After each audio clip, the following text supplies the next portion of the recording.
Okay, so I'll make a start. I'd like to begin just by acknowledging the traditional owners of the land on which we're meeting today. For me, that's the Kombumerri peoples of the Yugambeh language group on the lands we call the Gold Coast. I'd like to pay respect to their elders past and present and extend that respect to all Aboriginal and Torres Strait Islander people here today. And today we're meeting for a webinar on From the Fringe to the Centre, the differing radicalisation strategies of extremist in-groups when they are weak versus when they are strong. And we're very lucky to have Dr. J.M. Berger here presenting to us for this AVERT webinar. And J.M. probably needs no introduction to this group. He's an internationally recognized, widely cited expert on extremism. His book, Extremism, which most of you will know, is a definitive text on the subject, available in 6 languages. He holds a PhD in criminology from the Swansea University School of Law, and at the moment as a senior research fellow for the Centre on Terrorism, Extremism and Counterterrorism at the Middlebury Institute of International Studies. He is focusing on lawful extremism, analysing how extremists bend law and governance to their aims, which he'll talk about today. So thank you very much, JM. It's about 35 minutes for a presentation, and then we'll have some time for questions. If you have questions along the way that you want to post, please use the Q&A function, not the chat function. And then they will come through and we'll collect them along the way for question time. So other than that, JM, I'll hand over to you. And thanks very much for being here today.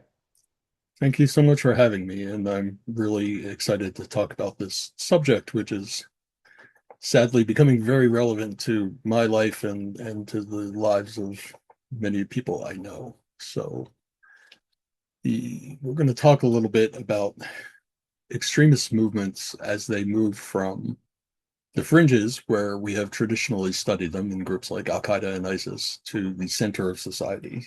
And, just to sort of very short preamble to this discussion, I just want to talk about the definition of extremism, which, if you're familiar with my work, you've probably heard plenty from me on that already. But the merits of defining extremism in the way that I do is that I think it allows us to look at movements that are weak and movements that are strong. So, traditionally we have looked at a lot of extremism studies, especially in the wake of September 11th, have looked at vanguard groups like al-Qaeda. You have Osama bin Laden here, or the Ku Klux Klan. We have David Duke.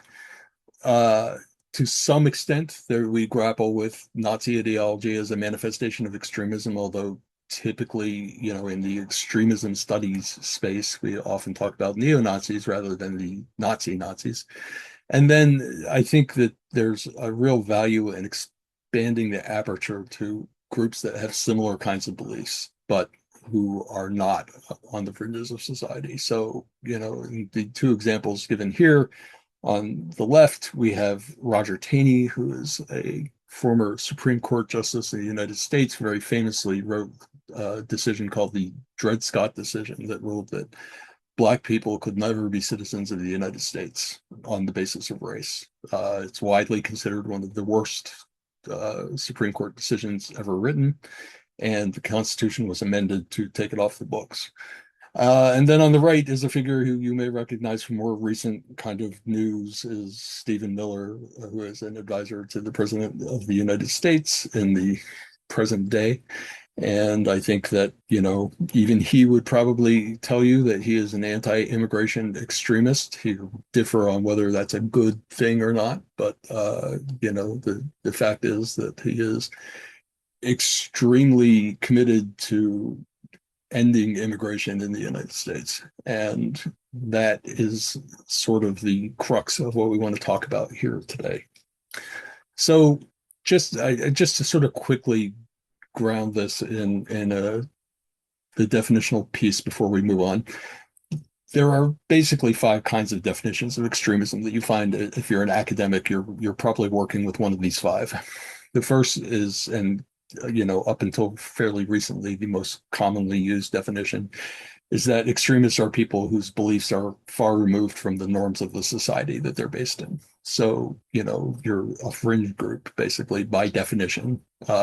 And when you become a mainstream group, then you stop being an extremist under that view. The second one is the use of tactics that are deemed unacceptable, such as terrorism or criminal violence. These tactics for some people define you as an extremism. The third type is opposition to a state or to a particular type of state, for instance, being against democracy. Uh, the fourth is based on characteristics that are observed in extremists, such as people who have very intense or rigid beliefs. And the fifth is a commitment to intergroup conflict, which, if you're familiar with my work, that's the definition that I use and that we'll be using in this talk. So I think the point I just want to make in sort of bringing this up is that these first three definitions here, which are, up until extremely recently have been the majority of definitions used in academic study and policy work, has been one of these three. And all of them privilege power, essentially. So, if you're defining extremism as being intrinsically a fringe activity, then you are automatically saying that a movement has to be weak in order to be considered extremist. If you're using a legal structure, you're using such as violence or terrorism, again, it's sort of the question of who the actor is then comes into play. And then obviously, if you're saying that opposition to the state is extremism, you are privileging the state over everything else. And there are plenty of examples of states engaging in activity that we can sort of recognizably classify as extremism. So I think that, for a long time, we've been stuck in this paradigm, and it's increasingly obvious that we need to change. We need to take the stuff that we're learning about how extremists operate, how they treat people in a different group from themselves, how they're centered on identity, all this stuff, all this learning that we've done since September 11th shouldn't just go out the door when something becomes a state, when something becomes the government. And, ISIS, I think, gave us a real preview of where that was going to go, because ISIS started off as a non-state organization and then became a pseudo-state or a proto-state, depending on who you're talking to.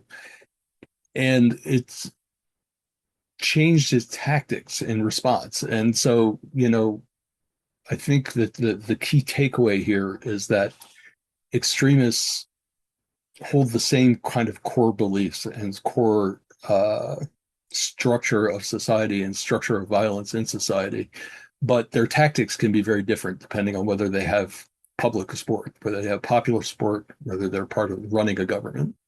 So just to put it on the record, the intergroup definition that we'll be working with here is extremism is the belief that in groups, success or survival can never be separated from the need for hostile action against an outgroup.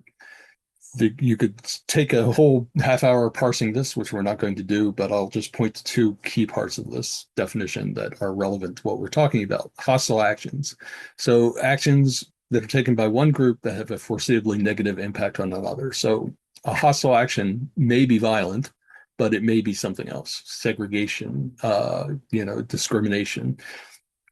There are a lot of ways that you can engage in hostile action against a group that are recognizably extremist, but not necessarily violent. You can point to online mob trolling, for instance, harassment of people on the basis of their identity. So we want to capture a wider range of activity than just violence.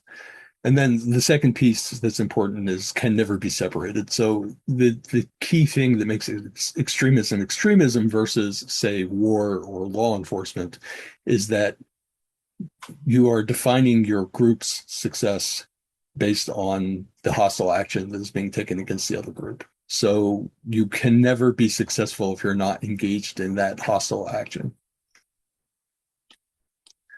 So there are a couple of subdivisions I just want to touch on because they're going to come into play in this discussion. So the extremist in-group is an extremist movement like ISIS or the Klan or al-Qaeda. It is just the groups that we study, the movements that we study. The eligible in-group is the broad identity from which those groups recruit. So if you're ISIS, you're trying to recruit Sunni Muslims. Sunni Muslims are eligible to be part of your in-group.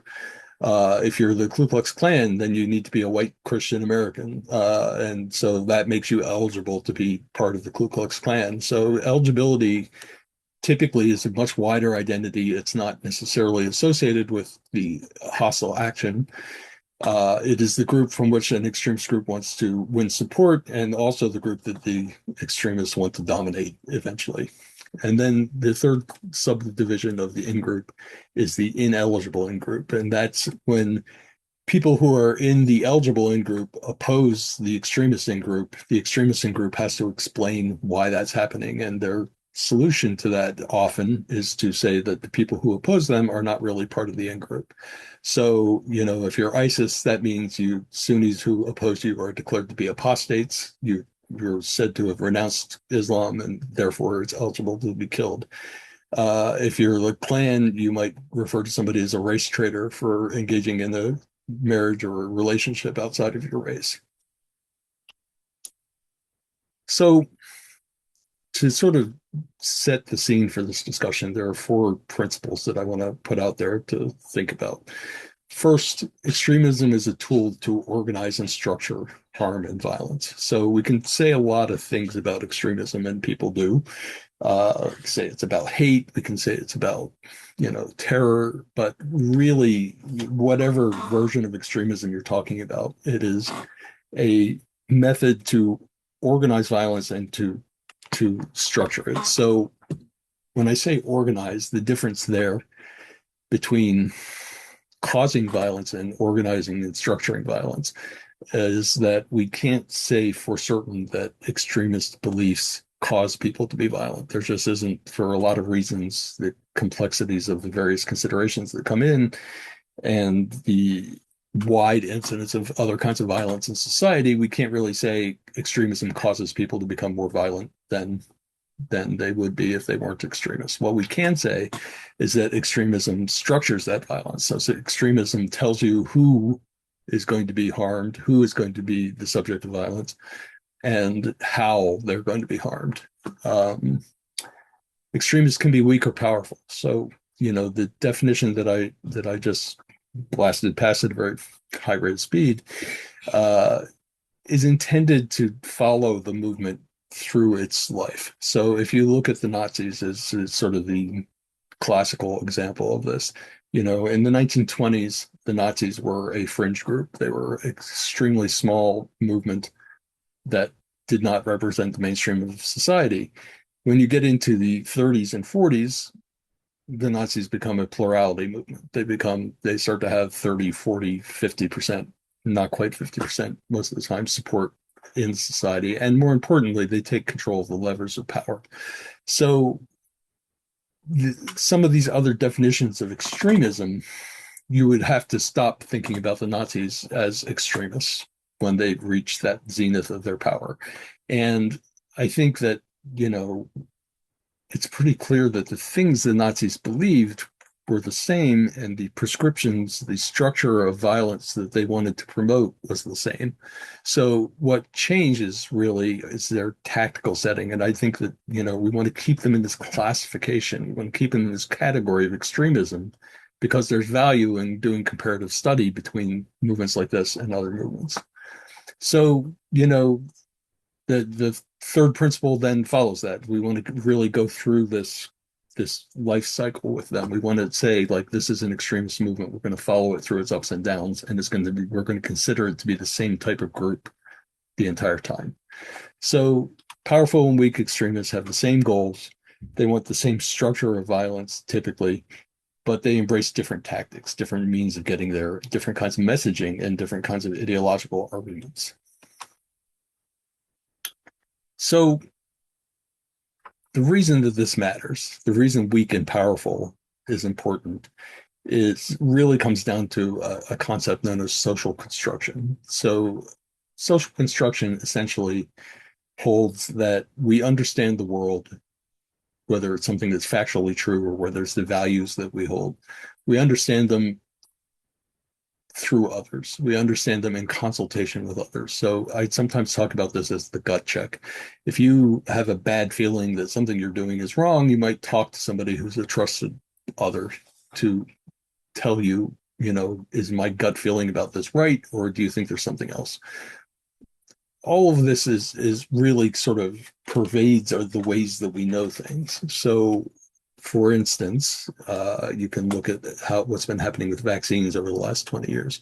There was a broad social and scientific consensus that said vaccines were good, And that's being overtaken now by a competing consensus. So depending on who you talk to, your view of a vaccine is going to be very different. If your in-group is to sort of more your classical liberal democracy in-group, you might think vaccines are good because all the people who are in your in-group agree with you. And if you are part of a reactionary movement that is moving from the fringes to the seats of power currently, uh, you might be everybody you talk to tells you vaccines are bad. So when you have that doubt, you're like worried about, am I going to having a very normal reaction, like, am I going to have my child vaccinated? Is it safe?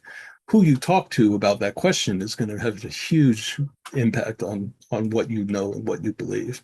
And so the difference between weak and powerful extremist movements is that powerful movements have access to social construction tools at a large scale.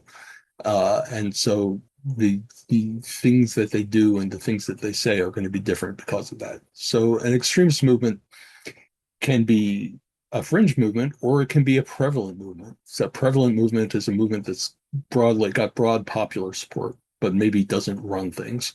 So you have a lot of people who agree that vaccines are bad, for instance. Uh, those people may not be in a position of power, but they are going to affect what you believe and they're going to affect the messaging that you have around that. An extremist movement can also be powerful. So an extremist movement can take control of government, can control the levers of government, can impose its values on the eligible in-group through laws or through the use of force. Prevalence and power are not always the same thing. You can have one and not the other, and we'll talk a little bit about what happens when there's a disconnect there. And then there's a third condition of being strong, which is that you're prevalent and powerful. So in that case, if your movement is prevalent and powerful, it's broadly supported by people, it's popular, and it also controls the levers of power, then you have tremendous control over social construction and you have a real ability to shape what people think and how they act. Just, the sort of simple way of thinking about this, prevalence especially, is that when a movement is a fringe movement, when it has low prevalence, you can do this Venn diagram that shows a very small part of the eligible in group is an extremist. So a group like ISIS or a group like al-Qaeda has very small support. It's a small piece of the eligible in group. The eligible in group really isn't defined by it. When you have a very large extremist group like the Nazi Party that is in control of the levers of society and has meaningful prevalence, even if it's not full majority, then the eligible in group starts to be defined as the extremist in group. So they become almost the same thing. And the people who are dissenters are very few and they don't have access to the same social construction tools. So, how does this affect things? And I'm going to briefly mention a couple of case studies that sort of fit into this. And these are papers that I have published over the years and are available online. I'll give you a list at the end. But fringe extremists, a sort of classic example of this is James Mason, the author of the neo-Nazi tract Siege, which for some years was the big thing that we talked about in far-right extremism. Siege is a 1,000-page neo-Nazi tract that is made up of a bunch of small essays, and they're all over the map, but there are some very clear, consistent trends that run through them, even though the subject matter is different. And generally speaking, these are some of the things that you'll find in Siege that are applicable to most fringe extremist movements. So first, fringe extremists have to theorize justifications for overturning the status quo. So, that is kind of obvious to the point that some people, a colleague of mine, Sam Jackson at the University of Albany, for instance, defines extremism as being about disrupting the status quo. That is what an extremist is. I, for various reasons, don't think that that's the way to go, but I think that when we're talking about fringe groups, you definitely see this. It's a group like neo-Nazis, Atomwaffen Division, groups like al-Qaeda and ISIS for a time, are out there to attack the status quo and overturn it. And for a long time, that was really the only kind of extremist activity we talked about. Fringe extremists also seek to mobilize their supporters, typically mobilizing them to extra-legal acts, but they also seek to mobilize them in other ways too. So, you want, if you're ISIS, you want people to do terrorism for you, but maybe you also want them to go on Twitter with a black flag and talk up the group or tweet a hashtag that is to their benefit. They're always seeking to get their supporters moving is the thing, and their rhetoric is mobilizing rhetoric. Similarly, fringe extremists seek to expel dissenters from the eligible in-group. So this is really important to a fringe movement. And the reason that we see a lot of fringe movements, including in Siege, you can see it in the writings of Abdullah Azzam, you can see it in the writings of Osama bin Laden. They devote a lot of time to talking about bad people in the in-group instead of how much they hate the out-group. And the reason for that is that they have to explain, the extremist group has to explain why they're not in charge. Why are they not running the eligible in-group? There's a dichotomy. If our ideas are so good, if we represent the purest iteration of our in-group, then why isn't everybody in the eligible in-group on the same page as us? And so typically this will end up being very voluminous kind of arguments about the things that are wrong with the in-group. If you're Abdullah Azzam, for instance, you say that Muslims around the world are cold and unfeeling and lazy and self-interested because they're not joining the jihad in Afghanistan. If you're James Mason, you have a similar kind of argument. You say that white people in the United States are weak and complacent and too comfortable. They've been corrupted by luxury and they're consuming minority culture and making it their own. So fringe extremists spend an overwhelming amount of time talking about their own group and what's wrong with their own group. Dominant extremists have to take very different tacks. So one of the key things that I studied in sort of coming to this conclusion, the evidence that led me to this conclusion, was looking at the rhetoric of racial slavery in the United States. So, prior to U.S. Civil War, the United States had a regime, is well known to have a regime of racial slavery, where black people were enslaved by white people and black people were considered to have no rights. This practice became very divisive, and so this thus leading to the Civil War, with people particularly in the northern states of the United States, but not exclusively, opposing the practice of slavery, and people in the South trying to preserve it. And so what happens as we're getting into this run-up of the Civil War, where this tension between these two groups is escalating and escalating, is that there's this incredible proliferation of pro-slavery ideology. Prior to about 1800, there were a few basic arguments about why slavery was justified. But when the legitimacy challenge started to mount, and increasing parts of American society started to turn against slavery, you just see this explosion of ideological argument seeking to preserve the status quo. And so that is a key difference between a dominant and extremist movement and a fringe extremist movement, is the preservation of the status quo.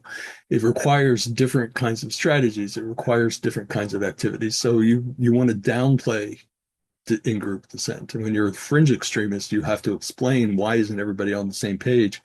And so you attack the dissenters and you want to expel them from the group. Dominant extremists already control the eligible in-group, so they have the opposite incentive. They don't want to accentuate the in-group dissent. They don't want to fracture the in-group. They want to keep the in-group unified in support of the program of harm. So they downplay dissent. They don't critique other people in the in-group. They instead double down and triple down on the out-group. And so all of this pre-Civil War ideological output is really about Black people. It's really about what white people think about Black people and the reasons why these white people felt that Black people should be enslaved. So all of this argument is focused on the out-group. The idea is to hold on to the unity of the in-group and demobilize people who are trying to change the in-group. And so it's a really very different, even though a fringe extremist movement, such as, pro-slavery movement, has obvious similarities to neo-Nazi movement like James Mason and Adam Waffen division. They both hate non-white people and they believe that white people should be in charge. But their incentives, their strategies, and ways to talk about this are very different. So I'm going to wrap up soon. There's a lot to talk about in this subject, and it was a real challenge for me in trying to compress all of this into a half-hour presentation. But I will, like I said, I'll point you to some other resources where you can see longer discussions of this.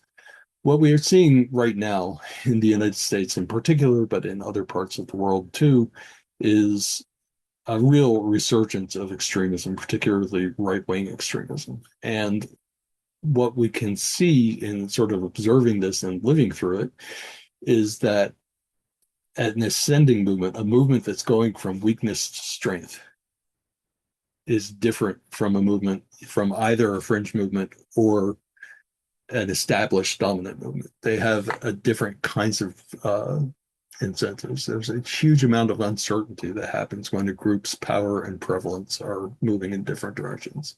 So I would argue in the United States right now, you have a movement, an extremist movement that's in power that is not captured public support and is losing support daily. So prevalence is going down, power is going up, and there are a whole lot of dangerous situations that can arise out of that. Particularly what we see right now in the current situation is that the movement that the essentially white nationalist anti-immigrant movement that is running the United States currently is also connected to a socially driven, capital driven movement that is trying to take control of the tools of social construction.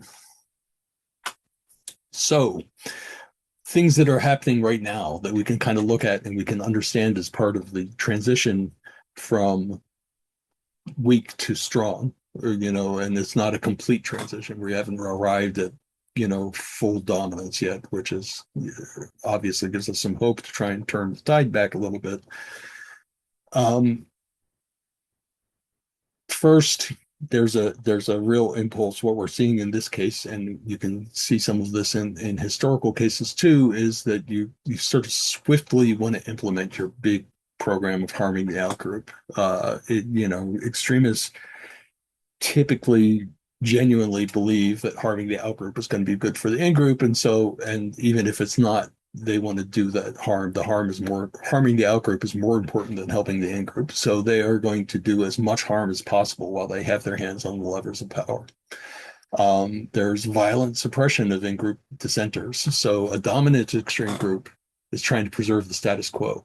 They're settled in. They don't want to be violent against other people in the in-group. They want the opposite. They want to calm everything down. And you can see this in the American Civil War, the run up to that. There's a lot of discussion. Some of these ideological products, including the Dred Scott decision that I mentioned earlier, were explicitly intended to calm things down. We just want to calm things down. We don't want to exacerbate these breaks.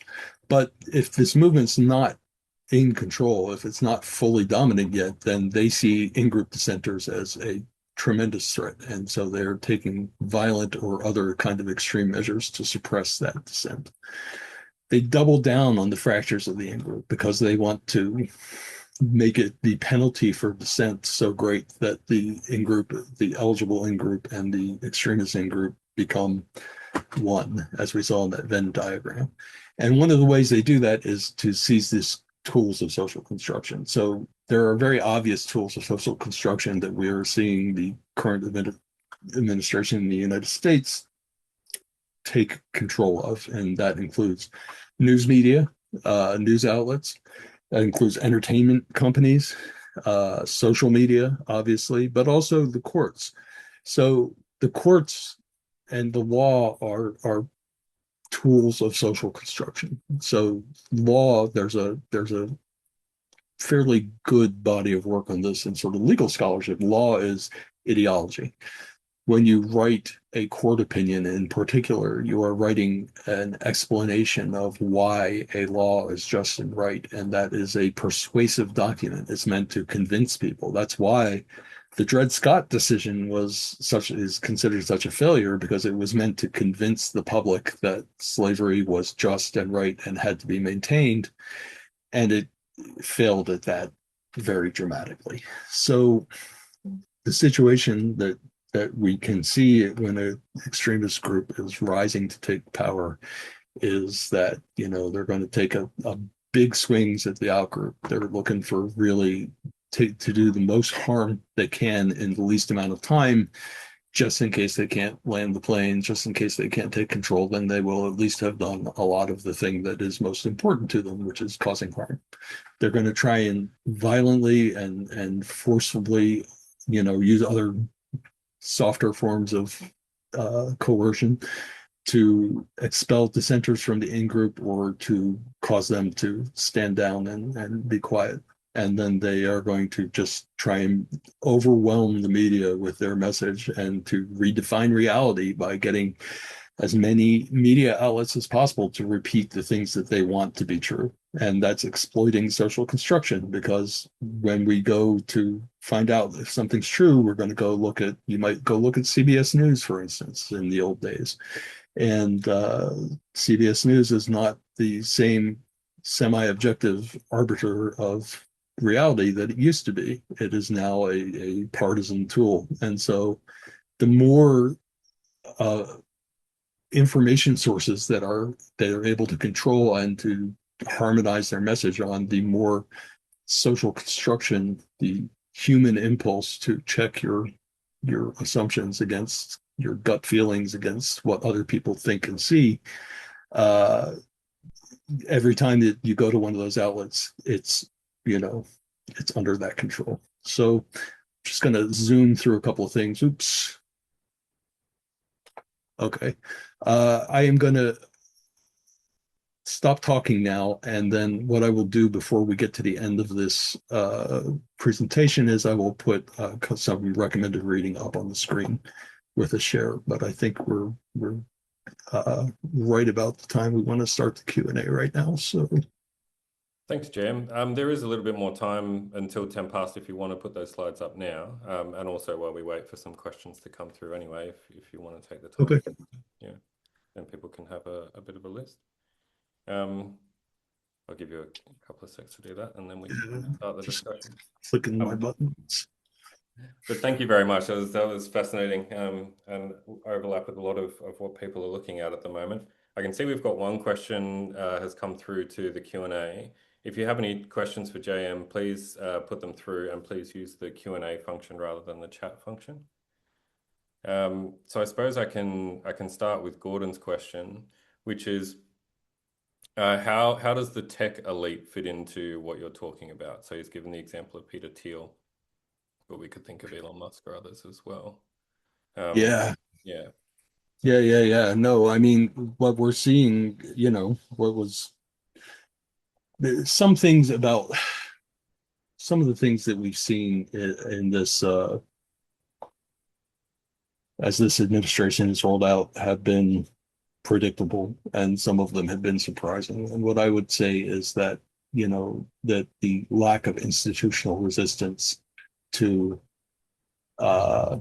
this administration has really surprised me. And Peter Thiel is like a collaborator with this effort, whether you want to consider it an extremist effort or not. He's clearly aligned with what these guys are trying to do.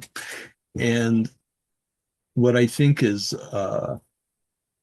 what's more surprising to me was that the other tech companies didn't value their independence so much. So Thiel and Musk, they're part of this movement. They're part of the MAGA movement. They're part of the anti-immigration movement.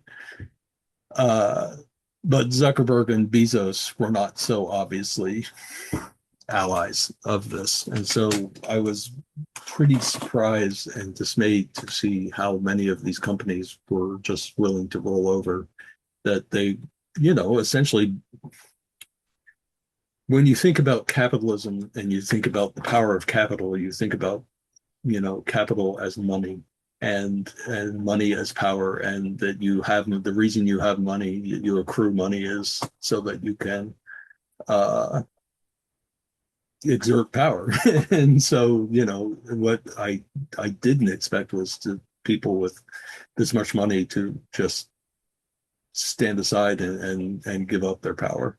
And so all of this stuff is really related to social construction, because it's the tech sector money that, first off, they control the social platforms. So those are like key social construction tools.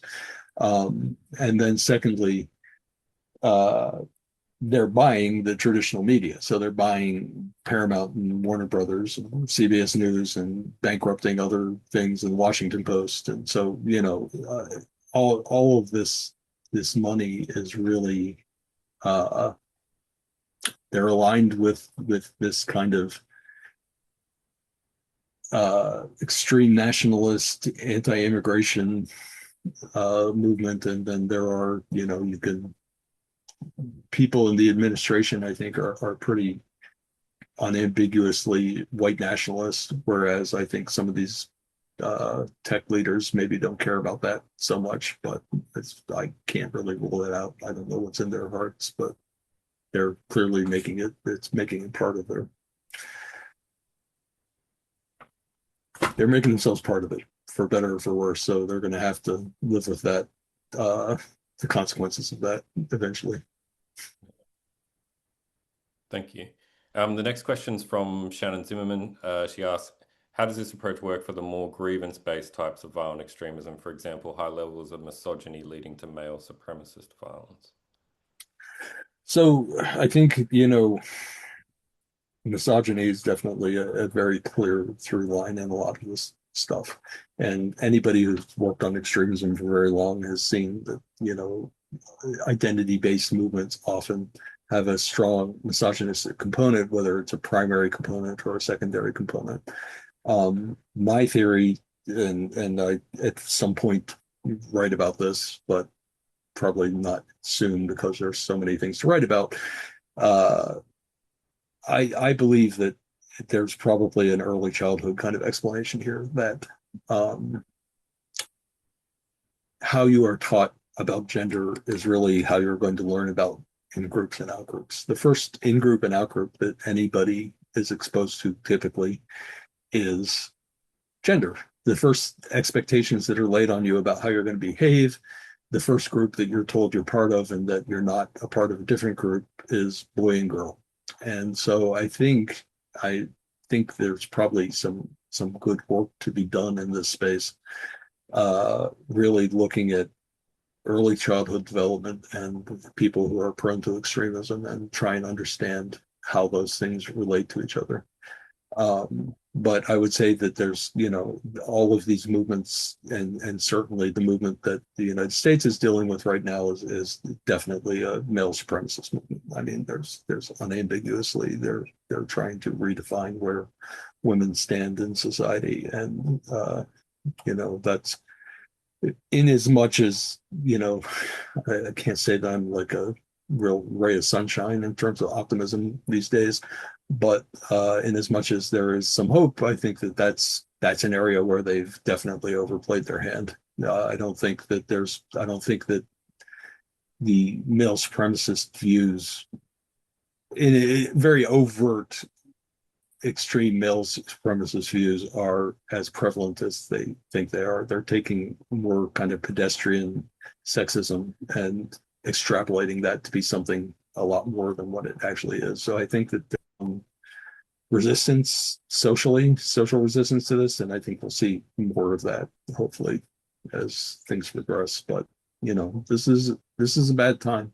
Even if all these trends turn around tomorrow, it's going to take us a long time to repair a lot of the damage that's been done here, and particularly as regards women's rights, and rights to not just the rights of women, but anybody's right to bodily autonomy, that you can, you are the person who decides what you do with your own body. And we're just seeing huge erosion of that right. Thank you. I suppose a bit of a follow-up on that and quite a direct question. So see how directly you feel like answering this. But I recently read an article by Georges Samaras that argued that the IS operation in Minneapolis was an act of terrorism enacted by the US state. So the question is, would you agree with that line of argument? And is there any, if we are saying that there are sort of extremist elements, is there any sort of benefit or value in describing the US government in that way or using that terrorism label as well? So, there's an argument for doing it. I mean, terrorism, I prefer the word extremism because it encompasses a lot more. Terrorism, uh, after a lot of years of not being very well defined, I think that we kind of settled into, certain parameters around terrorism that people mostly agree on, that it's like the violence is often symbolic as opposed to directly against the target, that it's often a non-state activity. Whereas, and you can run into the same kind of trap with trying to define extremism usefully, but I think that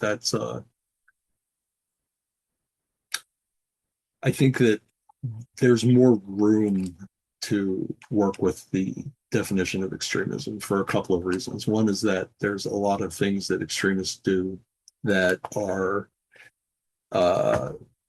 very obviously not terrorism, right? So housing discrimination, for instance, segregation per se, online harassment. Um, these are things that are you would be hard pressed to define as terrorism, but they are harms. They're hostile actions. They're things that are recognizably extremist. So terrorism is a tool that we associate with extremists because I don't want to get too diverted on it, but terrorism has particular value to fringe extremists. It's a particularly useful tool for them. Uh, but there are certainly theoretical scenarios in which we could, talk about terrorism as not being extremist, or we could talk about state terror versus individual terror. I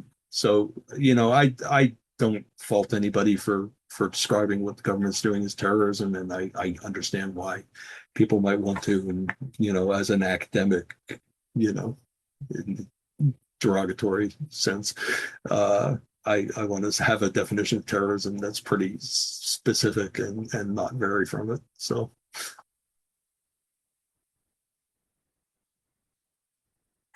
I'm sorry, I don't hear you, Karen. I think you're on mute. Sorry, just this next question builds partly on the sort of tech question as well, possibly. How do you see the ideology of dark enlightenment informing the normalizing of that extreme fringe? I'm not an expert in that. I've read a little bit about it, and I think I can certainly see those kinds of influences. I One of the things that is a challenge in this environment is there are so many angles going on, and the social sphere is very fractured. So there's a lot of competing strains of ideology that can make it hard to sort of pin down. Like when I was said earlier, like I'm not sure if the tech guys are necessarily white nationalists as opposed to some of the other people in this government who clearly are. Um, One of the things that makes this a dangerous time, and that makes it's a dangerous time in the life cycle of any extremist movement, is when things are in flux and there's a lot of competition, ideological competition. You can see this in the fringe extremist space right now too. What we're talking about often is nihilistic violent extremism is really, I don't think of that really as being one definable thing. What I think it is it's a ideological competition in a fluid space that is eventually somebody's going to win and something's going to come out of it. Like I don't think we're going to be talking about nihilistic violent extremism in 5-10 years. So the same thing's happening in the public sphere. There's a bunch of different strains of this, and this is, the fluidity and unpredictability of everything right now is very high. So, there are a lot of things that could happen between now and 2026. Um, you know, there could be a death by natural causes, there could be an impeachment, there could be, things that would be setbacks for one piece of this movement that would give it a leg up on another piece of this movement. You could have, I think this is a less likely scenario, but I can't rule it out, is you could have like a hot civil war going on in this country. that would probably elevate a lot of the white nationalist pieces over some of the other ones. So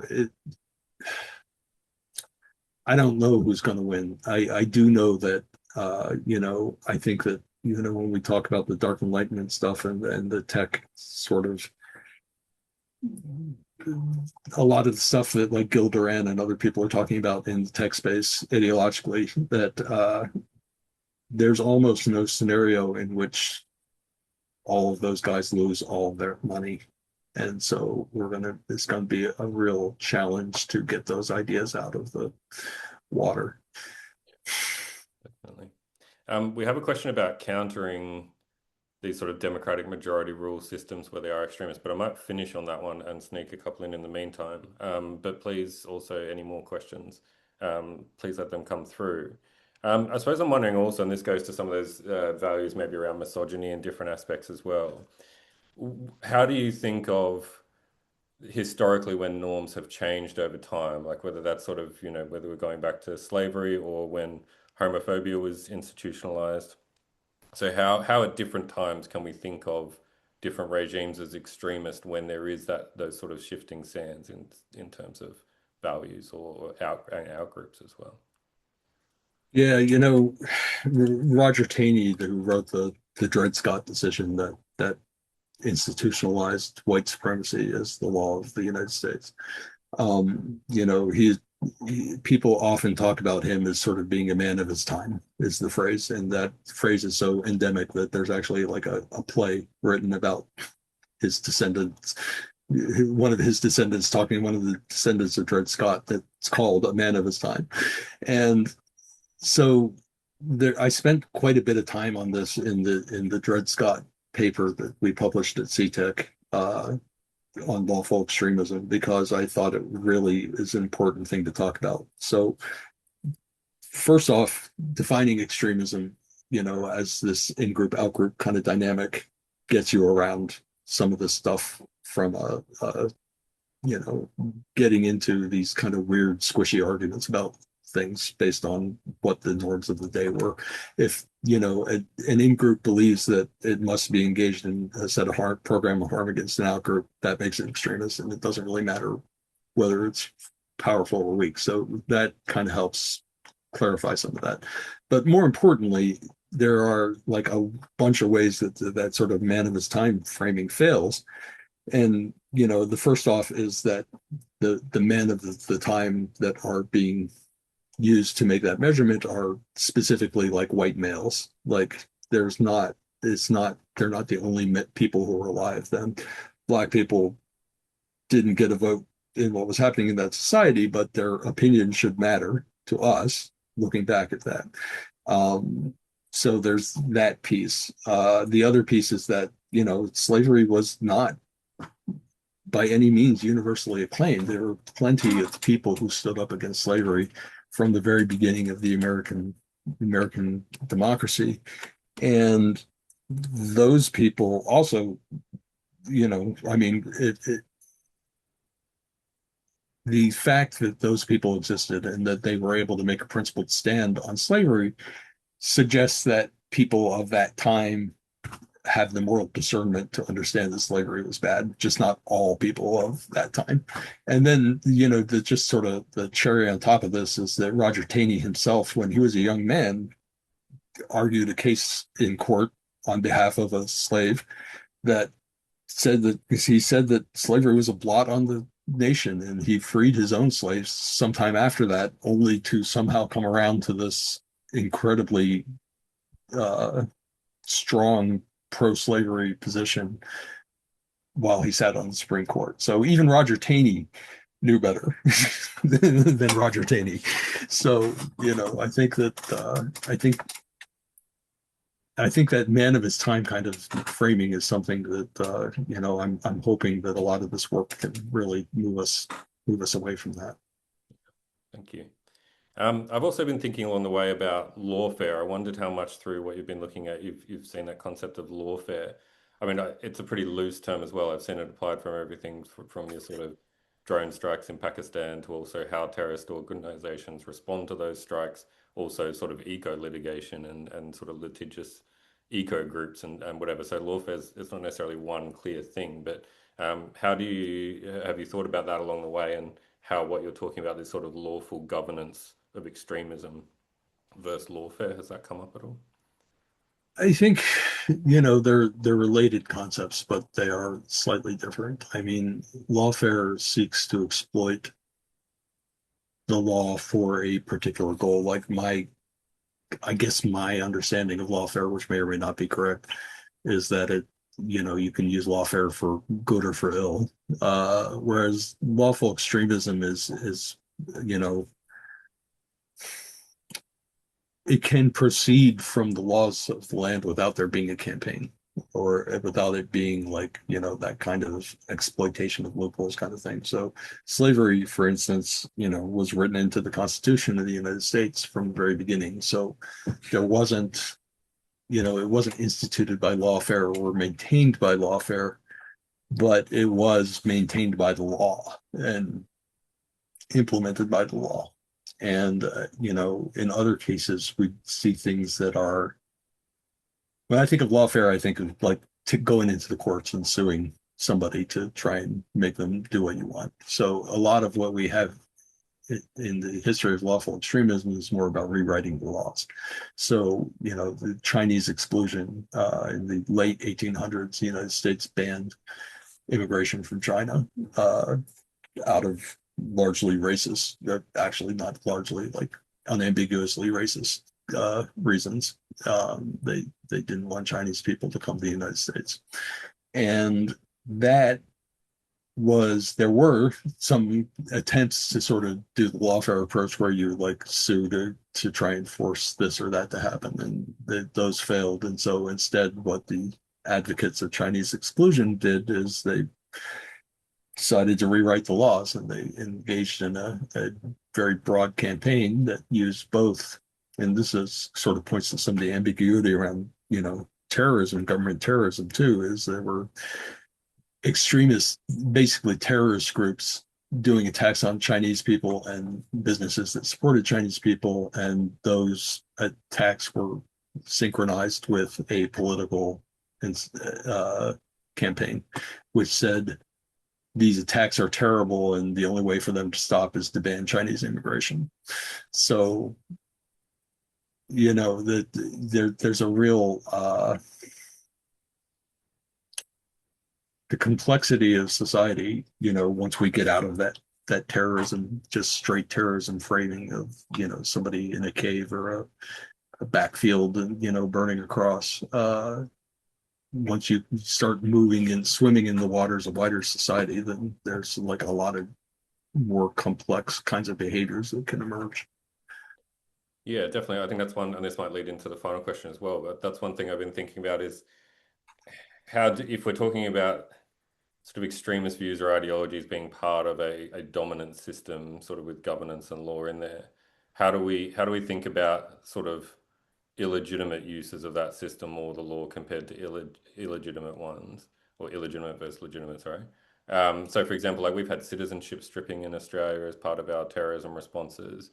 Um, with Trump and everything else, if something is approved by a democratic system, whether that's sort of voting someone into power or the approval through democratic processes when someone is in power, how do we start to tease out legitimate versus illegitimate or extreme uses of those systems when they are authorized in a legal way? Well, yeah, I mean, the lawful piece, I guess, talking about one reason started thinking about this in terms of lawful extremism as opposed to some potential other frames, is that the law is value neutral, right? It's a tool that can be used for good or bad purposes. And then, when you get into sort of broader questions of democracy, legitimacy, I guess I find to be a slippery concept that is very dictated by social construction and by norms and expectations. When I talk about one thing that I found useful in thinking about legitimacy in an extremist context is to sort of think about it as the alignment of a group with its ideal form, prototype. So there's like a prototypical democracy, and then the question is our current democracy well aligned with that prototypical democracy or not? And obviously you get into who's deciding what's prototypical and yada yada yada. It gets complicated fast. So I kind of see legitimacy as having more of that kind of relativity that I'm trying to get out of the extremism conversation. Uh, so I guess I don't know. That's maybe not a very satisfying answer, but it's No, there's the answer. probably no clear division then. But maybe that just leads us to the final question then. If you have any thoughts essentially on what can be done, I suppose the question is how can we counter extremist ideologies when they advance with democratic majority rule systems, which I suppose is direct follow on from that. But just a couple of thoughts to finish up, I suppose. Yeah, yeah. Well, the tools of social construction can go both ways. So one thing that has been heartening in this country has been, people have turned out in historic numbers to protest, protest and to organize in their communities, as we saw in Minneapolis. Um, those are social construction activities, and when we think about legitimacy, uh, we think about how turning up and people turning up in big numbers and in powerful ways can really reinforce the legitimacy of a movement and essentially, empower its social construction. The trick here and the challenge is that, there's because of both technological advancements and monetary inequality, there's just a huge amount of social construction power at the top now. And, we're going to have to, I think you are seeing people start to step away from corporate owned social media and in some cases from social media altogether. I think that's probably a good development as long as you can hold on to the organizing categories there. I think that, certainly from just a US perspective, what we've gone through over the last year or three is a pretty sharp indictment of the weaknesses of our system. And whatever comes next, if we're not just going to be, elected Democrat in 26 and then be right back here in 30, uh, we really need like broad systemic reforms. And it's, in as much as we can get people to understand that need and to sort of frame those discussions in a way that feels grounded in clear universal values and not, get sucked into partisan back and forth on it. I don't know. It's a tall order, but I think that's a path forward. Yeah, hope yet, but a lot of work to be done. Well, thank you very much, JM, and thank you everybody for the questions. So we'll finish up. Remember also you can sign up to AVERT's mailing list via the website at avert.net.au, and also follow us on LinkedIn and YouTube. And we look forward to seeing you through the updates for another webinar soon. But thank you very much, JM, for a fascinating talk, and hope to continue these conversations with you. Thanks. Thank you so much for having me.